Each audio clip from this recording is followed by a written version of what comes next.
दोस्तों यदि आप गेहूं की फसल से शानदार और बम्पर उत्पादन लेना चाहते हैं, यदि आप पे गेहूं की फसल 20 से लेकर 40 दिन की हो गई है, तो आपको गेहूं की फसल में 3 काम अवश्य करने हैं। यदि हमारे द्वारा बताए गए उपायों को यदि आप गेहूं की फसल में करते हैं तो प्रति एकड़ आपको लगभग 25 से 30 कुंटल पैदावार हो सकती है। तो दोस्तों वीडियो को अंत तक जरूर देखें, तभी आप एक सही और एक अच्छी जानकारी ले पाएंगे। चैनल पर नए हैं तो सब्सक्राइब करना ना भूलें। तो चलिए शुरू करते हैं।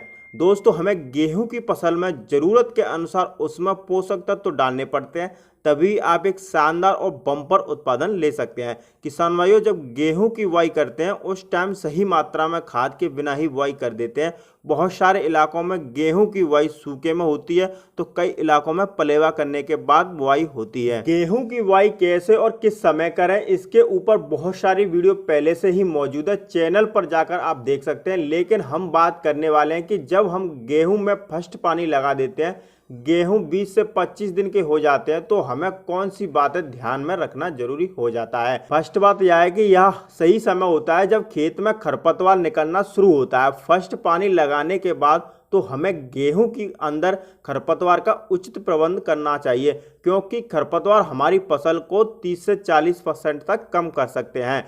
खरपतवार जमीन से जरूरी पोषक तत्वों को अवशोषित कर देते हैं। जैसे कि हम गेहूं की फसल में खाद डालते हैं तो 20 से 25% खरपतवार खादों को यूज कर लेते हैं। तो सबसे पहला कार्य हमें गेहूं में खरपतवार को अच्छे से कंट्रोल करना चाहिए। अगर यदि चौड़ी पत्ती के खरपतवार हैं, सकरी पत्ती के खरपतवार हैं, तो अलग अलग तरह के केमिकल आते हैं मार्केट के अंदर। दोनों तरह के खरपतवार के अनुसार खरीद कर पानी लगाने के 4 से 5 दिन बाद हमें इसमें स्प्रे करना चाहिए।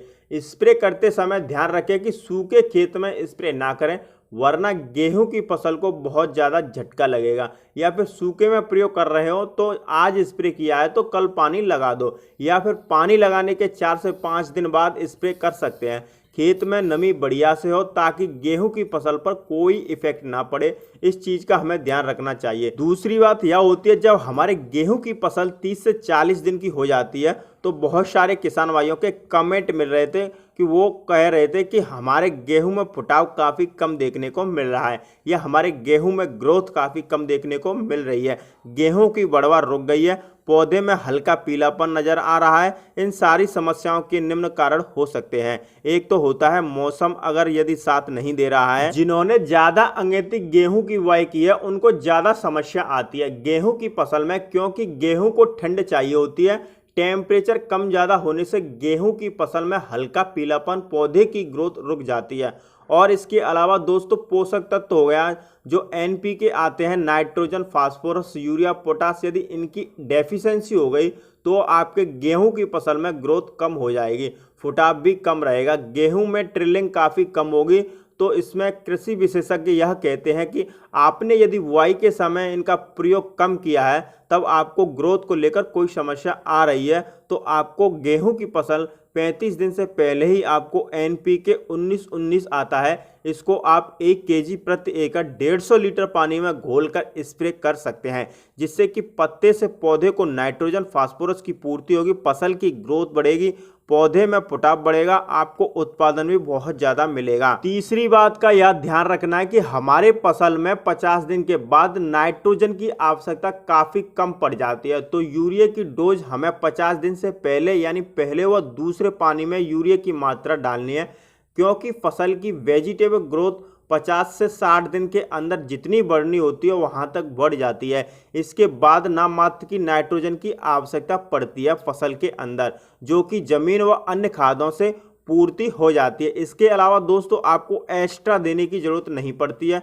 तो यहाँ पर कहा जा सकता है कि यदि आपकी फसल 40 से 50 दिन की हो जाती है तो यहाँ पर आपके पास 2 ऑप्शन होते हैं, या तो आप एनपीके 05234 का स्प्रे करें, इसके फास्फोरस पोटास की पूर्ति होगी, और अगर आप 05234 का स्प्रे नहीं करना चाहते हैं तो आप 0050 का इस्तेमाल कर सकते हैं। इसमें केवल 50% पोटास होता है। पोटास दानेदार फसल के लिए बहुत ही जरूरी होता है। यदि हम पोटास को शुरू में डाल देते हैं बुआई के समय तो आप इस खाद को छोड़ सकते हैं। इसके अलावा दोस्तों यदि आप इन खादों से अलग माइक्रो न्यूट्रिएंट्स खाद डालते हैं तब भी आप एक बढ़िया और शानदार उत्पादन पा सकते हैं। माइक्रोन्यूट्रिएंट्स खाद मार्केट में आपको बहुत सारे खाद मिले जाएंगे। हमारी राय माने तो किसान भाइयों 2 प्रकार के माइक्रोन्यूट्रिएंट्स खाद सबसे बेस्ट है। पहला है बायोवीटा, दूसरा है सगारिका। ये बहुत ही अच्छे खाद हैं। ज़्यादातर किसान भाई इन खादों का प्रयोग कर रहे हैं और अच्छा उत्पादन ले रहे हैं। यदि आपको इनकी पोषक तत्व की कमी लग रही है तभी आप इसका प्रयोग करें, ज़रूरत से ज़्यादा प्रयोग ना करें। इस बात का भी आपको ध्यान रखना है। यदि हमारी फसल की ग्रोथ अच्छी है, फुटाव अच्छा है, पीलापन नहीं है, किसी भी प्रकार की कोई समस्या नहीं है, आपको खर्चा करने की जरूरत नहीं है। तो दोस्तों ये थी गेहूं में कुछ सावधानियां जिनको आपको रखनी है। दोस्तों यदि आपको वीडियो पसंद आई हो तो वीडियो को लाइक करें, चैनल पर पहली बार आए हो तो सब्सक्राइब करना ना भूलें। वीडियो देखने के लिए धन्यवाद। जय जवान जय किसान।